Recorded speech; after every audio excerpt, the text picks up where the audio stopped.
Assalamualaikum. This is topic 8, non-verbal communication. Refer to your module is on page 21. Actions speak louder than words. Do you agree that actions speak louder than words?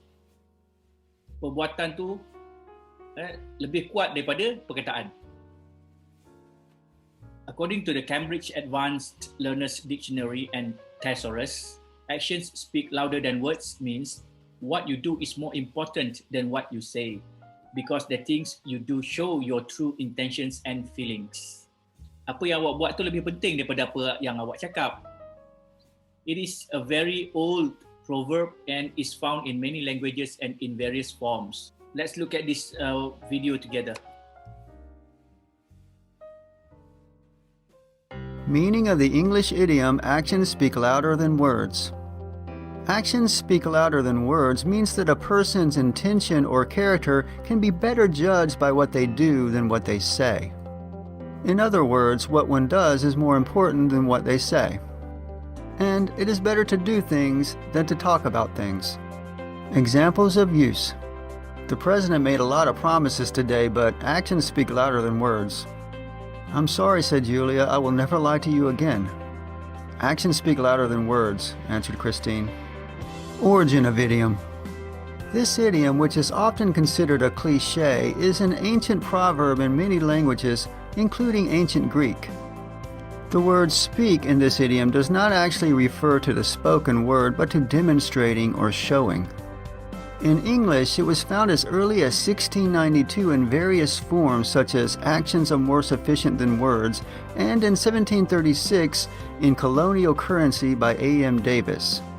Actions speak louder than words and are more to be regarded.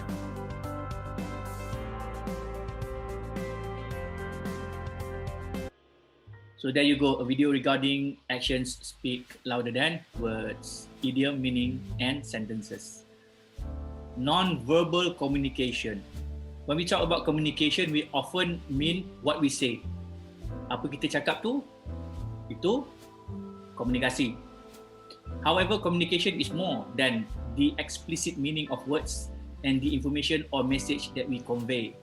It also includes implicit messages, whether intentional or not, which are expressed through non-verbal behaviors.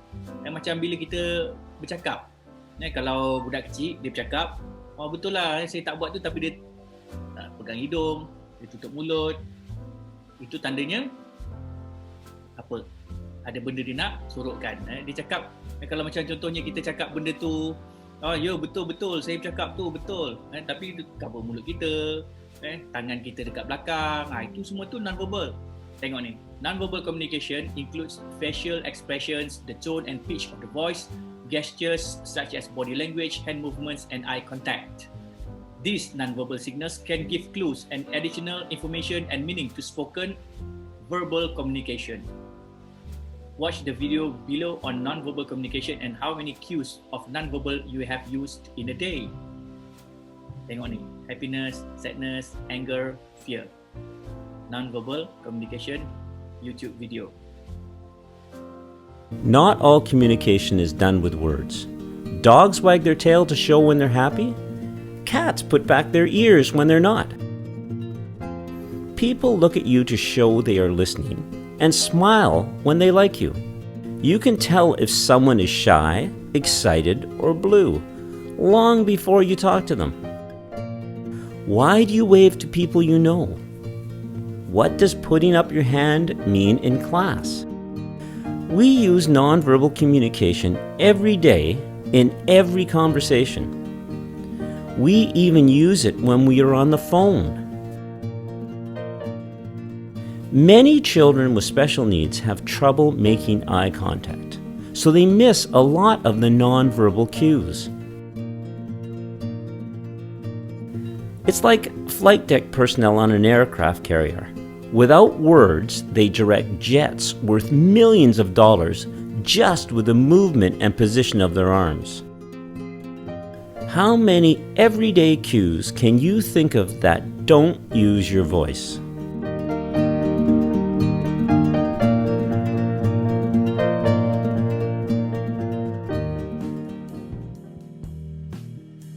Did you know, as we become elderly, our ability to read emotions will gradually decrease. Bila kita ni bertambah umur, kita lagi susah nak baca riak muka orang. The ability to read happiness is the last one to go. Between the age of 45 and 55, we begin to lose the ability to pick up emotions in voices, and by 55 to 65, we lose the ability to read face emotions. Read the PowerPoint slides on the functions of non-verbal communication. Okay, kita tengok PowerPoint slide ni, okay? Definition, apa maksud dia? Non-verbal communication is a process of sending and receiving messages without using words, either spoken or written. Kita hantar mesej, tak tulis, tak cakap, tapi mesej tu sampai. Non-verbal messages have been recognized for centuries as an important element of communication. So daripada dulu lagi, orang dah terima dah non-verbal communication. Unfortunately, there are no rules or structure for non-verbal communication. However, we as humans are capable to understand and engage in non-verbal communication successfully without any miscommunication. Kita dah biasa tengok. Kalau muka orang tu cakap benar macam mana, muka orang tu seronok macam mana, muka orang tu sedih macam mana, muka orang menyembunyikan sesuatu macam mana. Functions of non-verbal communication: conveys meaning, menyampaikan maksud; influence others, mempengaruhi orang lain; regulates conversation flow. Bila kita bercakap tu dia ada flow dia kan, dia regulates, dia mengimbangi; affect relationships. Non-verbal communication ni memberi kesan kepada perhubungan. And lastly, express our identities. Non-verbal communication tu menunjukkan identiti kita. Siapa diri kita ni? Orang yang happy ke? Orang yang pendiam ke? Conveys meaning, menyampaikan maksud. Gestures can help describe something that another person is unfamiliar with in ways that words alone cannot. Gestures also reinforce basic meaning. For example, pointing to the door when you tell someone to leave. Facial expressions reinforce the emotion states we convey through verbal communication. For example, smiling while telling a funny story better conveys your emotions. Itu dia menyampaikan maksud. Non-verbal communication can help convey meaning when there is language barriers. Kita nak cakap dengan orang Thailand misalnya, kita nak cakap dengan orang Jepun ke, kita tak tahu kan? Ataupun kita nak cakap dengan orang Mexico. Nak pergi toilet ni. Dia bahasa dia nak pergi toilet, di mana toilet tu? Donde está el baño? Tapi kita tak tahu kan? Tunjuklah apa yang patut supaya orang tu boleh tunjukkan awak toilet tu kat mana. It is also useful when speaking is not encouraged, such as at libraries or theatres. Therefore, you can use gestures such as a hand wave to greet your friend or to bid farewell. Dekat perpustakaan, datang sini. Jangan sebutlah kan. Tu datang sini kan. Tolong diam. Lagi apa? Buat keluar handphone. Crowded or loud places can also hinder verbal communication and lead people to rely more on non-verbal messages. For example, getting a waiter's attention with a hand gesture is definitely more polite than yelling, "Hey you!" Lepas tu satu lagi macam mana kita nak suruh mamak kira? Macam ni kan? Influence others, mempengaruhi orang lain. Macam mana? Non-verbal communication can be used to influence people in a variety of ways. Ada banyak cara. By using appropriate facial expressions, gestures and tones, we can create good rapport, which helps effectively to deliver messages or information. For example, using hand movements to signal other diners who have finished their meal that other people need sitting. Jadi bila kita guna mimik muka, kita guna isyarat-isyarat yang tertentu, kita boleh mempengaruhi orang lain. Regulates conversation flow. Non-verbal communication helps us regulate our conversations so we don't end up interrupting each other or waiting in silences, especially during oral presentation which involves more than one speaker. We also signal our turn is coming to an end by hand gestures and shifting our eye contact to the person who are about to speak next. Jadi, dia boleh bantu macam mana proses nak bercakap tu. Okay, lepas ni siapa cakap? Lepas tu kita ni tak adalah tiba-tiba awkward. Bila kita bercakap tu tak ada non-verbal communication ni, tiba-tiba diam aja. Itulah dia fungsi. Antara fungsi non-verbal communication. Affect relationships. It is important for us to possess non-verbal communication skills, as these unspoken messages could affect our relationship with others either positively or negatively. Verbal communication is our primary tool for solving problems and providing detailed instructions. However, non-verbal communication is our primary tool for communicating emotions. Kita nak menyampaikan emosi kita, hasrat dalam hati tu. Dan dia ni boleh menjejaskan ataupun membaikkan perhubungan. Facial expressions is one of the primary way to express emotions. Itu memek muka lah, itu semua tahu lah kan. Love, for instance, can be expressed through prolonged eye contact, warm smile, and increased time spent together. Express our identities. Nonverbal communication expresses who we are, especially our identities, culture, hobbies, and even interests. For instance, accents and body language will indicate our culture and family background. In addition with that, the way we carry and present ourselves through posture, eye contact, and tone of voice can be used to present ourselves as warm and friendly or unfriendly. Now let's discuss. When someone sends you a mixed message in which the verbal and non-verbal messages contradict each other, which one do you place more meaning on and why? Ni bila tengok WhatsApp, orang hantar ni, contradict maksud dia berlawanan. Verbal and non-verbal messages contradict. Macam saya sebut tadi, dia kata saya bercakap benar ni, tapi sentuh hidung. Saya bercakap benar ni, betul saya tak tipu. Dia tiba-tiba dia sentuh mulut dia. Sebab kalau budak-budak dia nak menipu, dia akan cover mulut dia. Saya tak buat.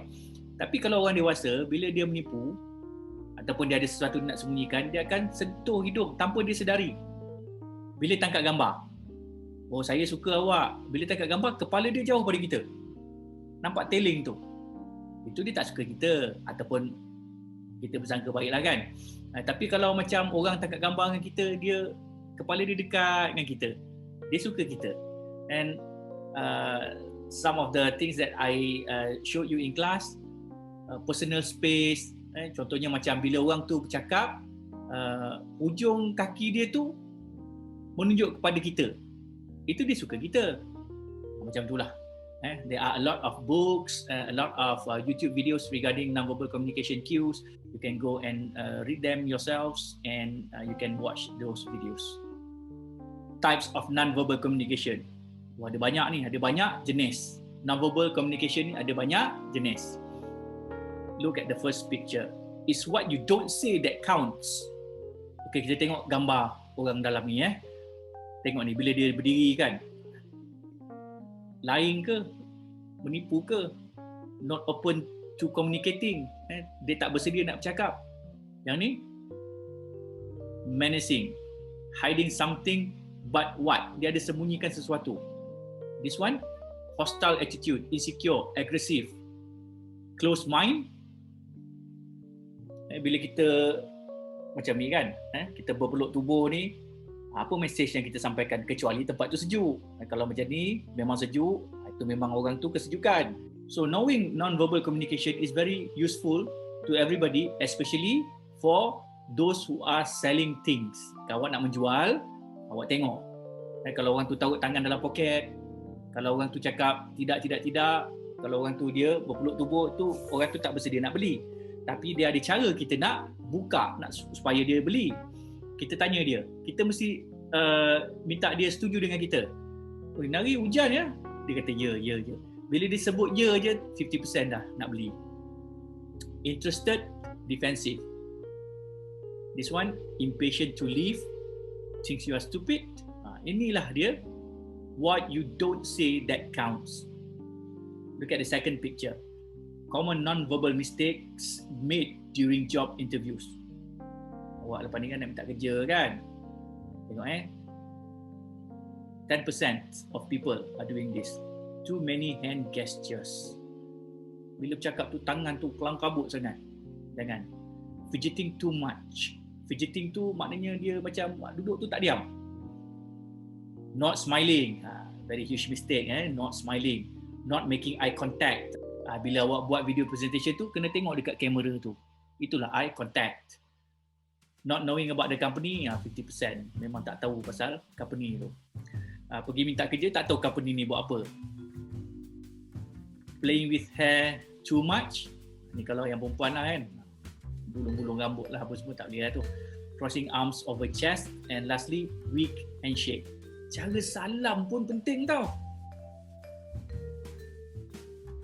Imagine you are considering someone for a manager position in your company. She says she is confident in her ability to do the job, but she closes her eyes when listening to a question and she can't seem to make eye contact with you. Do you believe her? Will you hire her? Justify your reasons. Katalah awak ni toke company, awak nak offer kerja manager ni dekat satu orang perempuan ni lah. Dia kata dia ni yakin, confident in her ability to do the job. Dia yakin dia boleh buat kerja tu, tapi bila kita tanya soalan dia pejam mata. Dia tak tengok kita. Do you believe her? Percaya tak dekat dia? Lepas tu nak bagi kerja dekat dia tak? Kalau tak, kenapa? There are different ways of communicating non-verbally to each other. Basically, there are 4 types of non-verbal communication. Hand movements, eye contact, facial expressions, body language. Basically ada 4 jenis. 4 jenis non-verbal communication. Ingat tu. Hand movements. Hand movements emphasize certain aspects of your speech and add considerable strength to your message. Your audience will always be paying attention to any signals of movements you make. Audience will connect with you better if you enhance your verbal delivery with suitable hand movements. As a storytelling tool, your hands can provide an extraordinary amount of messaging that will emphasize your points and at times clarify your speech. Your hand movements even add an element of drama to your overall delivery. Hand movement, pergerakan tangan tu penting, guna pada masa yang tepat. Tengok ni, I'm certain, saya yakin, I'm being open, saya ni terbuka kepada cadangan. Yang ni apa lagi ni, I'm confident in myself, saya yakin dengan diri saya sendiri. I have a big idea, this is the way it is, I mean it from the bottom of my heart. This is made by joining the thumb and the index fingers in a small circle. By doing this, it means okay or I agree. Raising a pinky finger to someone means you are making a promise or that you want to reconcile with someone. Ni janji kecil. Thumbs down is a common gesture meaning bad or I don't like it. You use it when you don't like something. Watch these videos below for more information about hand movements. Okay, so kita ada 2 video, kita tengok sama-sama ya.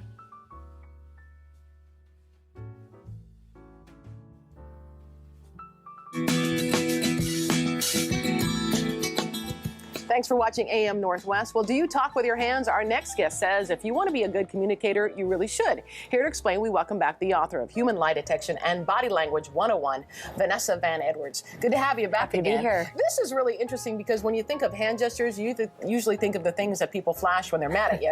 Yeah, those aren't the good ones. Those aren't the good ones. So we want to take this in a different direction, right? Yeah, so most people don't realize that our hand gestures are actually very important for our charisma. Right. They show intention, they show explanation. They show a lot of trust. When we see hands, we get really nice. We feel like, oh yeah, we understand them, we see them. So Right. I wanted to go over a couple of hand gestures you could use in your elevator pitch, when explaining things, when talking. It's really important Quickly for charisma. give the elevator pitch. What is that? So an elevator pitch is how you answer, what do you do? Okay. And most people have a sort of script. Right. I do this, I do that. When you're explaining what you do, actually, the more you can integrate your hands, the more memorable you become. Okay. All right, so let's start with easy. Okay. First, anytime you mention a number, you should always show that number. So I work with 3 different kinds of people, or there are 4 different parts to this project. Even when you're talking with kids, that can actually help. It's almost like an anchor or a hook. That makes sense. Because then they see the number. It's almost like hand gestures underline or bold your words. Okay. So anytime you mention a number, you want to say 3, 4, 5, 10. Right. Always, that's easy one. Use your hands. Okay, piece of cake. So the second one is a little bit more complicated. So this is increase, decrease. So one thing you can do with your hands is if you're talking about a really big growth, you can actually show that growth. Or if it's a little problem, no big deal. Oh, wow. It actually takes down the anxiety. Yeah. You're saying, this is no big deal. It's very small. Right. We'll be able to deal with it right away. Or this is a big problem. It's that this whole thing makes a lot of sense. It really does. And you notice it on television with actors. Right. It gets to the point much quicker because you go, oh, it's a really big deal. Right. Or if I were to say it's a really big deal, oh, yeah, it doesn't. your brain's like, whoa, Yeah. like I just scrambled your brain, right? But the impact is huge when you do that. Exactly. Yeah. So increase, decrease. You can go growth, like, oh my gosh, he's growing so much. Right. Wow. Yeah. So increase, decrease. The third one is if you are talking about something emotional. The easiest way to do this is to actually gesture anywhere in your heart region. So our heart region, right in the middle of our chest. If you say, this is so important to me. Anytime you can feel it. You can feel it when you say that. Anytime someone gestures in this area, it's almost like they're saying, pay attention. Right. This is important to me. So if you're explaining something to a spouse or a child and you say, look, it really, really means something when you do that to me, it's almost like a highlight or underline to say, it really matters. Right. So heart gesture, anywhere in here. Okay. 4. So this is about division. So our hands actually can help people keep track of an explanation. So let's say, for example, I'm talking about 2 different groups. We're in an election year, Republicans and Democrats. Anytime I talk about Republicans, I could actually hold Republicans right here. So Republicans think this, they believe this. Okay. But Democrats, they think this, they believe this. So you can actually use your hands to help people keep track Oh, yeah. of the concept that you're talking about. So Republicans, Democrats, you can say, so mom thinks this, dad thinks this. Yeah. Dogs, cats. Right, exactly. And so it helps people, it's like a Cliff Notes. Right. It's a way for someone to keep, especially if you have someone who's on their smartphone and they're not really paying attention, they can just look up and see which hand you're holding. Wow. And you know what? Someone mentioned too that using hand gestures helps them learn a foreign language. Yes, and that's because there is a feedback loop between our gestures and our own understanding. So even if you're learning something, you're trying to keep 2 things straight, you could even say, like if you were trying to remember something, like, I have to do this thing. And if you keep your hand like this, you will remember when you go downstairs. Oh my gosh, I'm going to be using that a lot. You can use the thing. I'm forgetting a lot of things, so I'm going to use that one. Okay. So we talk about division. You can also bring things together. So you can also say, we were apart on this, but then we came together on it. Or, the Republicans and Democrats are, Republicans and Democrats are coming together on this issue. Well, that's not going to happen. Right. But it's going to happen, Helen, because my hand said it would. Because your hand said it would. Yes, and so it's a really good way to show, like, if you have a job where you say, I match people with their perfect home. Oh my gosh. Right, yeah. you can say that. Right. Or I love to teach wonderful books to students. Right. Right, anytime you're bringing things together. So that's kind of an interesting one that you can do. These are really good, yeah. And the 6th one is emblems. So culturally in this culture, A-OK, thumbs up, and pointing. Now I just want to say, those are all great gestures. See, everything's good. Yeah. You can highlight that. A lot of people do, thumbs up. All is good. The only one I would say is be careful with pointing. Yeah. So pointing is a very kind of aggressive gesture. So if you're going to do it, I'd much rather you point with your hand open. Okay. That is why politicians are trained to do this. So if you look at old tapes of politicians, most of them, they speak and they point like this. Actually, they've been trained to point like this. That's because, what is it? It's a partial thumbs up gesture. Right. So it looks like everything's good. Right. And it's less aggressive than a point. So that's it certainly is. Yeah. That's why they do that. So, so you can use that too. Okay. And the last one is you, me, we. So you, me, we. So you can actually use your gestures to bring people together. So you can say, we're on the same page. Right. Right, we. Yeah, or we've come together on this. Yeah, exactly. Okay. Or, you think this and I think this. Right. And that's okay if you think that, but I really want to go with what I think because it's important to me. And this takes us back to that study you did on charisma, doesn't it? Where people paid attention to those using hand gestures. They became more charismatic. Exactly. So the best speakers use more hand gestures in their talks. Now, a little caveat here is there's a difference between jazz hands and hand gestures. Right. So kind of jazz hands are gestures that don't match your words. Right. Those are just Make sure they distracting. match your words. Yeah, they should match your words. Always. That congruent. That's what you want. Those are the best speakers. And the coming from the heart, you can feel it. And TED Talkers, people who go on stage and they speak from their heart, they're telling their story.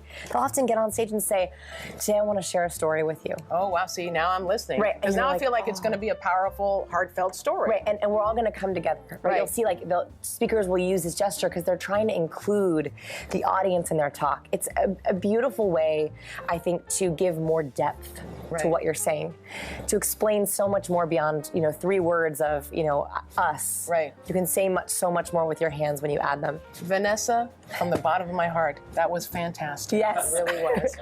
Human Lie Detection Body Language 101, your guide to reading people's nonverbal behavior. Vanessa Van Edwards. Do you love this video? Then give us some love in the comments. Like this video and subscribe to our channel.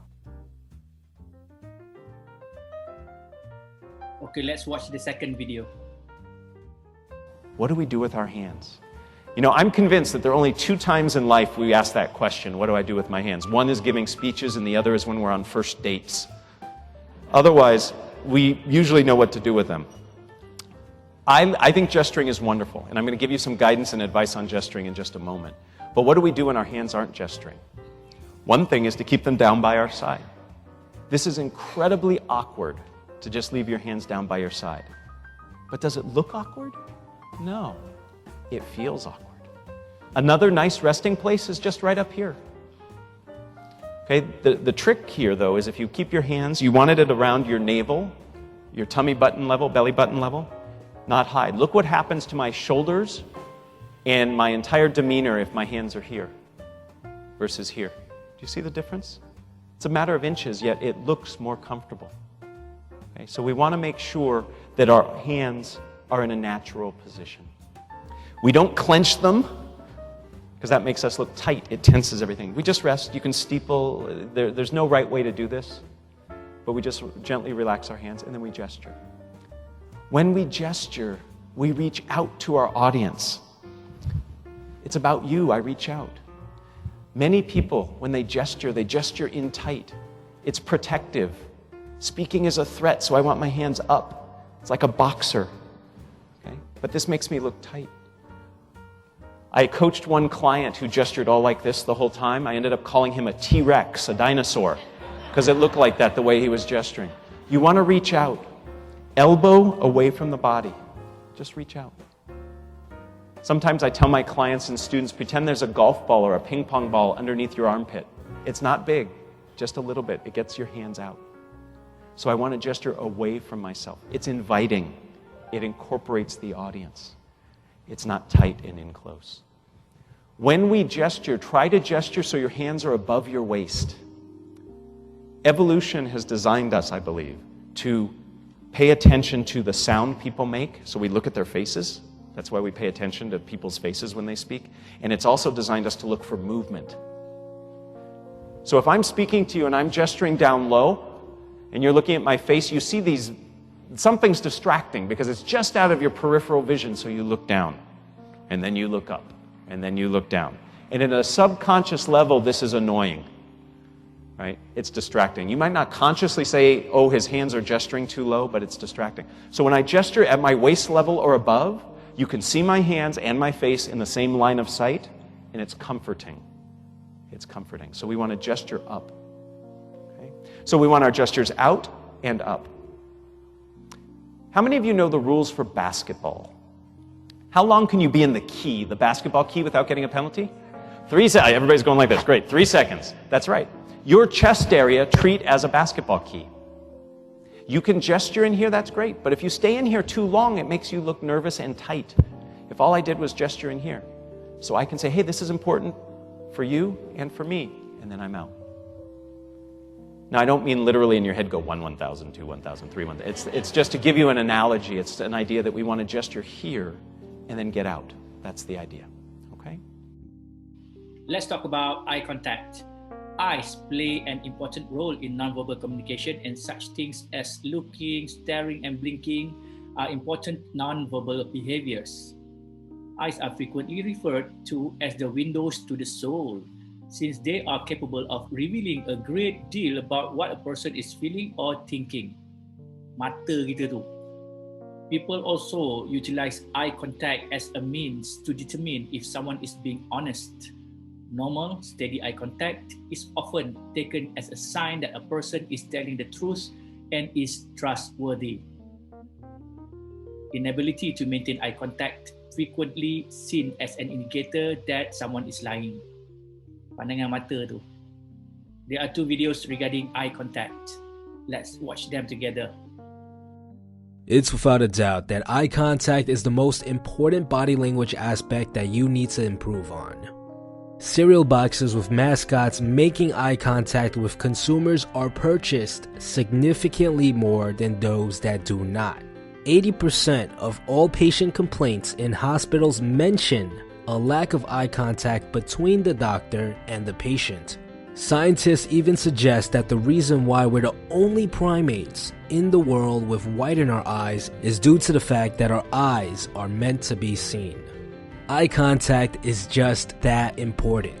But we've all met that guy who stares at us just a little too much. Too much eye contact and you'll come off as hostile, intimidating, condescending, and even straight up crazy.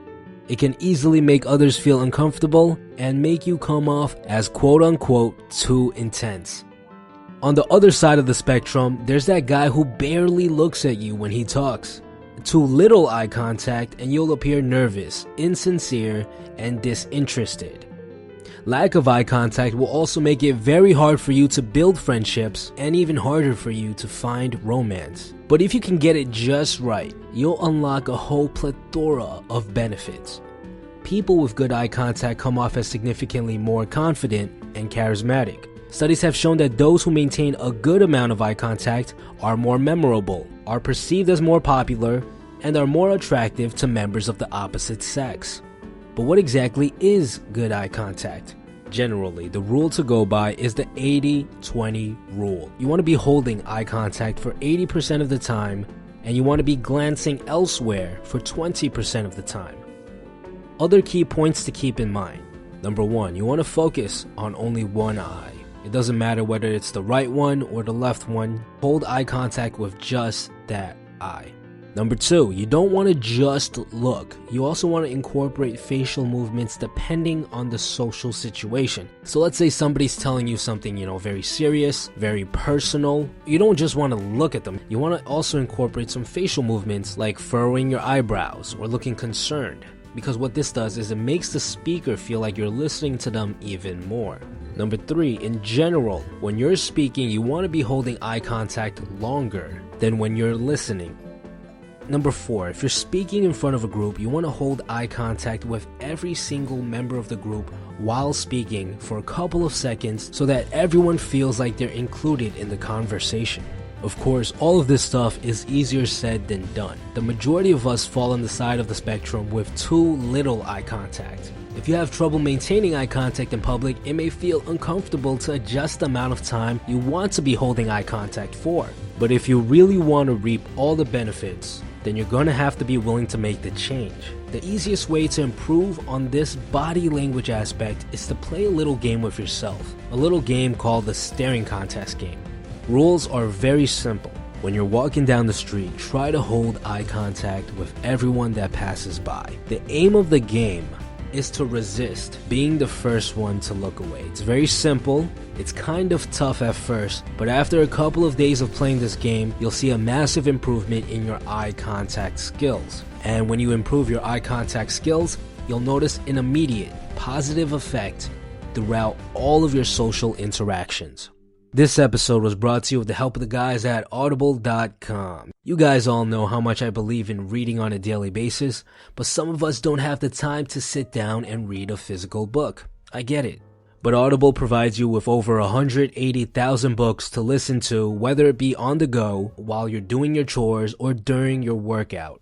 To get your free audiobook, go to audibletrial.com/improvement pill. This week, I'm listening to The 4-Hour Workweek by Tim Ferriss, a book about a guy who works less than 4 hours a week and manages a multi-million-dollar company. Check it out. Besides that, stay tuned. Thank you. So, can you answer the question? Why is eye contact important during a presentation? Moving on to facial expressions. The human face is extremely expressive, able to convey countless emotions without saying a word. Our facial expressions may reveal our true feelings about a particular situation. There are a list of emotions that can be expressed via facial expressions include joy, anger, sadness, contempt, surprise, fear, disgust. Your facial expressions must match your talk. Tengok ni, mimik muka. 1, 2, 3, 4, 5, 6, 6, 7. Ada banyak lagi. Here are a few tips you should know about facial expressions. Macam mana nak buat mimik muka ya? Be yourself. Don't try to copy the facial expression style of someone else. For example, just because your favorite speaker starts his or her presentations by telling a story using exaggerated facial expressions doesn't mean it will work for you. Don't overdo it. Some people intentionally try to control their facial expressions by forcing themselves to smile or use other expression that isn't natural to them. Watch out for fake facial expressions that have a negative impact on your speech. Jangan berpura-pura, jangan over. Practice in front of a mirror. Notice what expressions you use while speaking. Study how to control your facial expressions. Ask yourself, do they match my words? Create different moods. While practicing in front of the mirror, see if your facial expressions convey the mood you want to create. If your face isn't showing any emotion, stop, refocus, and try again. Number 5, think about what you are saying. Focus on your message and communicating with audience, and your facial expressions will follow. Lastly, 6, smile before you begin. An international non-verbal expression understood by all is the smile. A warm smile before you begin to speak warms up an audience quickly, and ending with a smile puts your audience at ease with what they've just listened to. Mulakan dengan senyuman, akhirkan dengan senyuman. Okay. Watch the video below for more information about facial expressions. Okay, kita tengok ya.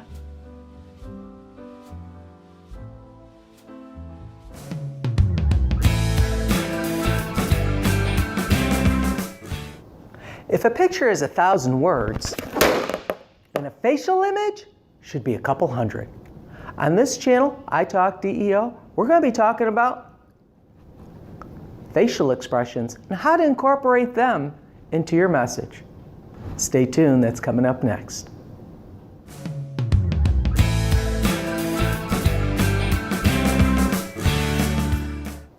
Hi, it's Dale from iTalkDEO, the channel to help you communicate better. In this channel, iTalkDEO, we're going to give you examples, tips, and tricks on how to incorporate facial expressions into your message. Now we're going to start off with a small example, and then I'm going to break down the example and give you tips and tricks on how to incorporate this into your everyday life presentation or in your personal communication. So let's start off with a simple example. I was watching my son the other day. A smile came on my face. I'm sitting there watching him as he's watching the movie, and his eyes got bigger. His mouth opened. And then it happened. He looked at me from the corner of his eyes. And then a smile appeared on his face.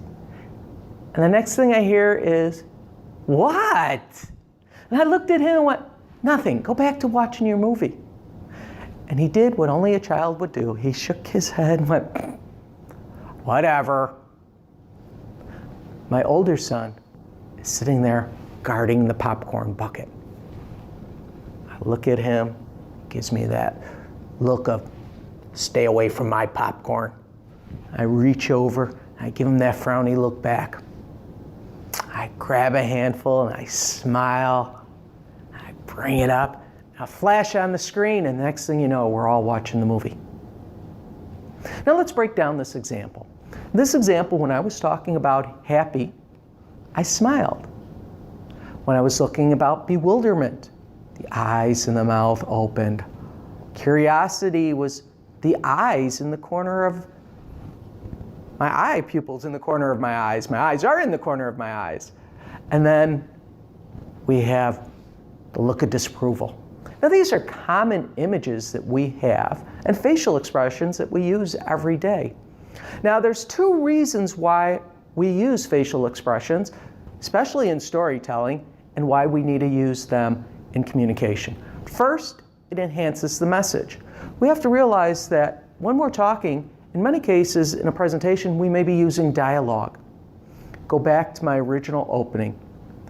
If a picture is 1,000 words, then a facial expression must be a couple hundred. So in that example, when I'm using the dialogue, I could actually show the reaction of the individual. Second, it enhances the entertainment. Think of somebody you know who is very entertaining. They talk, they're animated, they get involved with the story. They're very enjoyable to watch. So, to enhance your dialogue and to also create entertainment value, facial expressions. Now, we could use this in our everyday mode when we talk. We can talk about happy stuff and smile. If somebody says something we don't fully understand, we can kind of give them that, okay, I don't understand what you're talking about look. And try it. When you give somebody a face like that, they'll usually stop and go, oh, you don't understand. And that helps you to communicate better, helps the speaker actually communicate his message better. Now, there's two other things that I have learned. The first thing is you have to commit to the face. When you do a pouty face, you need to do a pouty face. The reason why we commit, it's telling a story. The second reason you're committing is if you just throw a quick face out there, there creates a disconnect because the audience sees the face and it wasn't out there long enough for them to actually absorb the message. So committing and then sticking to it will give that facial expression a greater audience appeal. Now, hopefully here today, I've given you some tips and advice on how to use facial expressions into your message. So I hope you liked this video. Please share it with your friends, put it on social media, tweet it out. Hey, look at other videos. Check it out. Until next time, go watch a video.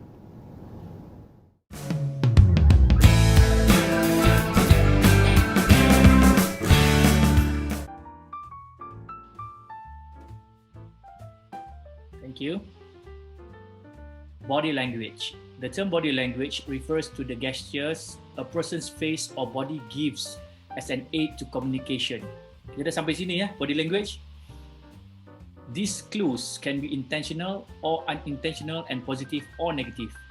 Positive body language is when your movements and gestures show that you are engaged, interested, and approachable and open. Negative body language is often called defensive body language. This is when your movements and gestures show you are insecure, closed off, unapproachable, or disinterested. Body language, pergerakan badan kita pula ni pun mempengaruhi waktu kita bagi speech. Tengoklah ni ya. Kalau positif, head nodding, and maintaining eye contact, smile genuinely, and leaning forward. Kalau negatif, furrowed brow, berkerut dahi dia, lack of eye contact, pandang tempat lain, frowning, and leaning back. The posture of your body when you speak is important, just like what you say in your speech.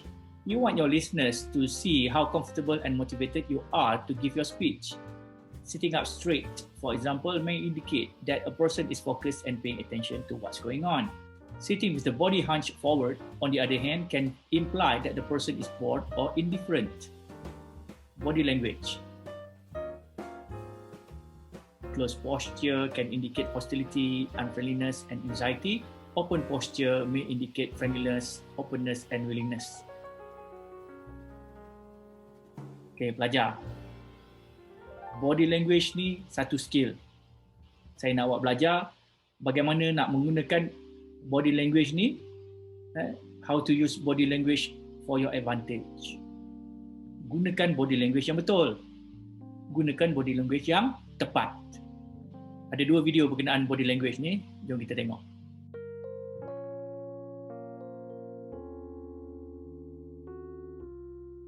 Alice works at a local department store. She spends most of her day interacting with customers and coworkers. There's a lot of talking involved, but there's also another form of nonverbal communication that's being used just as often. Body language. Body language is the process of communicating through nonverbal signals. It includes things like our posture, facial expressions, gestures, and more. The meanings of these all vary from culture to culture, but we instinctively read body language and interpret it as some expression of moods, feelings, or intentions. So, in Alice's case, even before she speaks, she may be communicating all kinds of things to customers. For example, if her arms are crossed and she's avoiding eye contact, customers may not find her to be very approachable.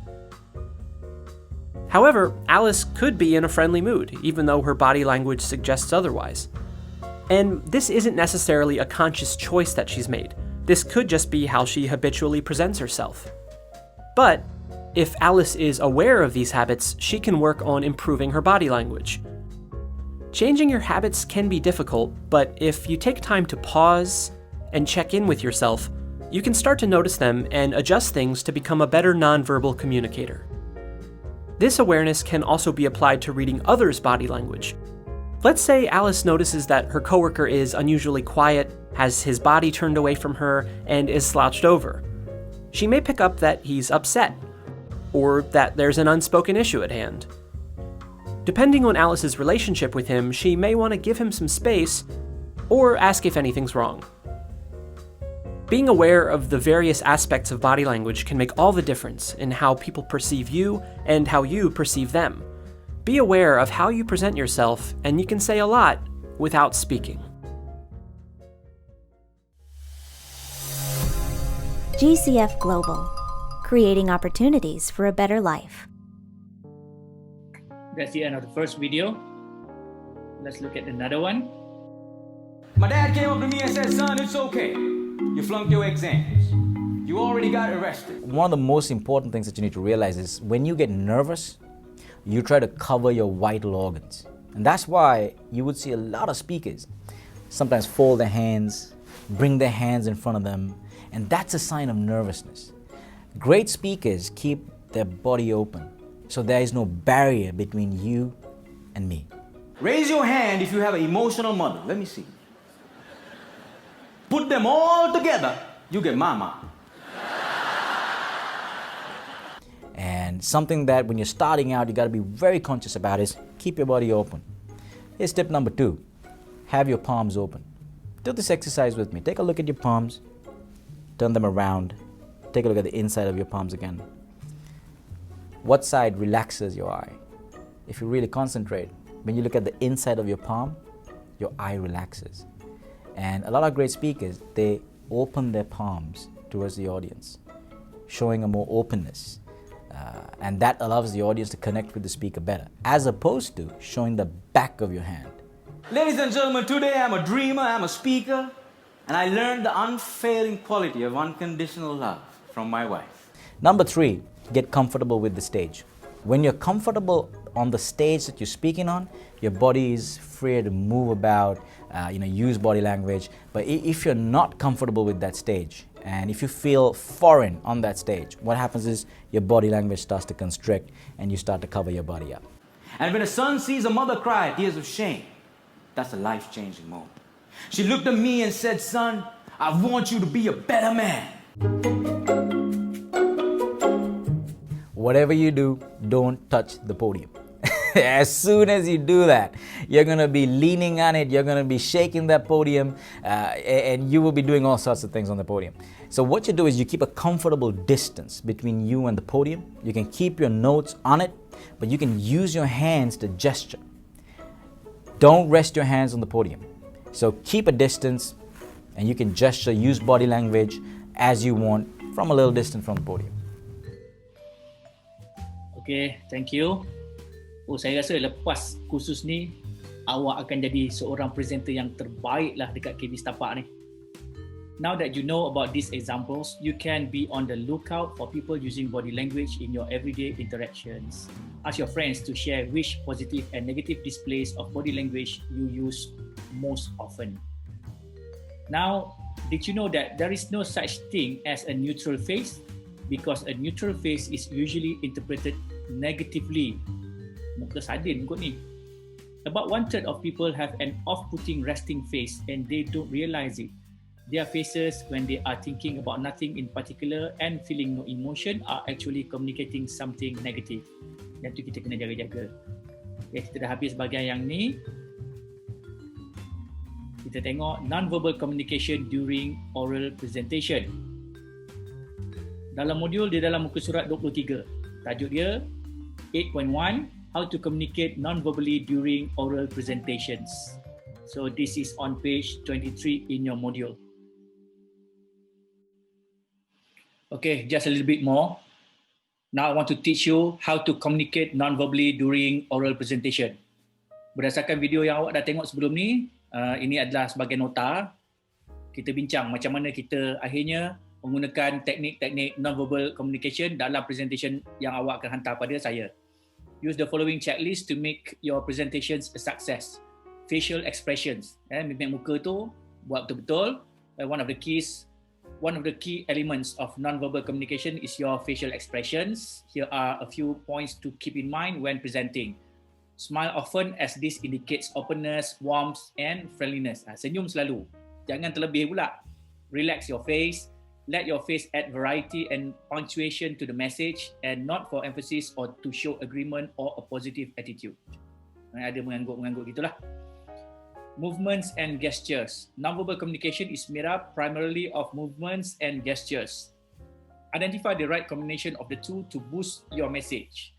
Movement and gestures, pergerakan. Macam tengok dalam video sebelum-sebelum ni lah. Face your audience whenever possible. Bila dah hantar video ni, dah tentulah awak akan menghadap saya. Maintain open body language. Tampak sebahagian badan ya. Move with purpose, not just for the sake of moving. Yang ni bila dah kerja besok. Make sure your posture is straight, composed and balanced. Appear relaxed. Use your arms and hands to add clarity, emphasis and energy. Keep your hands empty except for a few note cards. Keep your arms at about waist height and do not lock your elbows against your rib cage. Do not get too busy with your hands and arms. This may create a sense of confusion and disorganization. Use gestures if you are speaking from a podium or stage.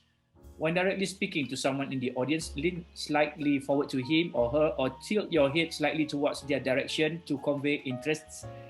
And when having to move slowly is one way to portray you are relaxed, focused and calm. Lastly, limit repetitive movements. This can be distracting to your presentation. Inilah dia movement and gestures. Eye contact, paling penting. A necessary component of any successful presentation is eye contact, and understanding the right amount of eye contact is a key skill. The rule of 80-20. Look at the audience, not your notes, the floor or the ceiling. Establish eye contact around the room with various people or sections of the audience. Hold eye contact for 3 to 5 seconds with a listener and make eye contact deliberate. Okeylah, kita tengok ada dua video ni, kita tengok sama-sama. Video yang pertama.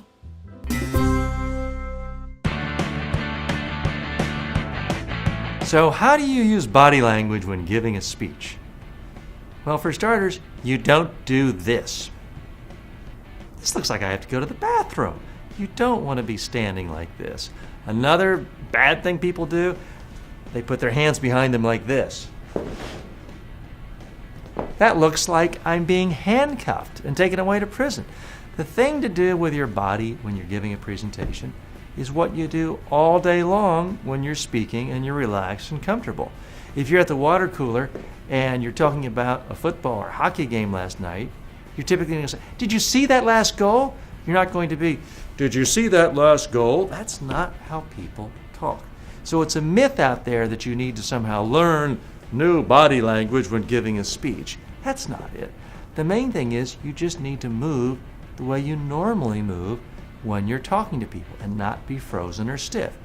There are certain things you do with your body language that make you look uncomfortable. People like to play with their ring finger or hold a pen. Why do you want to hold a pen when you're giving a speech? Are you afraid you're going to say something so brilliant you need to write down your own quotes? Put the pens down.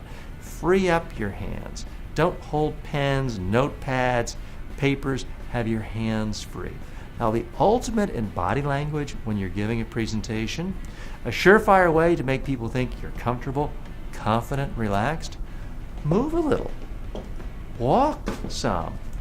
Now, you don't have to be running all over the stage like Zig Ziglar, some famous motivational speaker, but just walking a little creates variety. It forces your audience to move their head, move their eyes when following you, and it will make you appear much more confident, comfortable, and relaxed. And that way people can actually focus on your message and not worrying about whether you're nervous or not. I'm going to get some of his videos and maybe we can watch them together. This is the second video. When we stand and present, we want to come across as confident and composed. And one of the great ways to do that is by working on our body language. Let's look at 3 ways to improve your nonverbal body language in presentations. Coming up.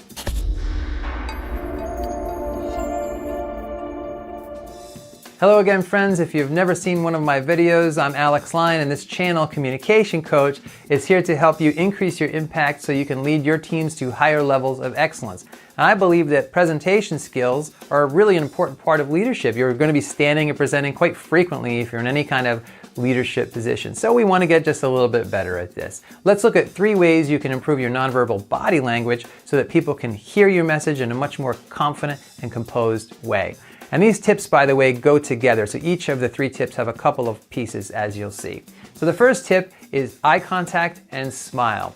So eye contact, you have to look directly into somebody's eyes that's listening about 99% of the time. You don't want to look too much at your notes. You don't want to look back at your slides, really. You certainly don't want to look at the floor or over their heads. There's a lot of bad habits out there in terms of eye contact. You want to look directly in someone's eyes almost the whole time, and that really takes quite a bit of practice. The other thing you want to do is look directly into somebody's eyes long enough to finish a thought and then move on to the next person. So you don't want to just stare at one person the whole time, and you don't want to scan so that you're never locking in.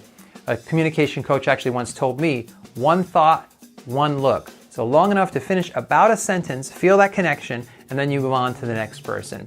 So what do you do with your face while you're making eye contact? You've got to smile. A lot of times people get overly robotic when they present. They might be making good eye contact, but their face is stern and it doesn't look like anything's happening emotionally. You want to smile and warm your face up a little bit so that when you're making eye contact with somebody, they feel a connection with you that's welcoming and supportive. You don't want to come across as a deer in the headlights.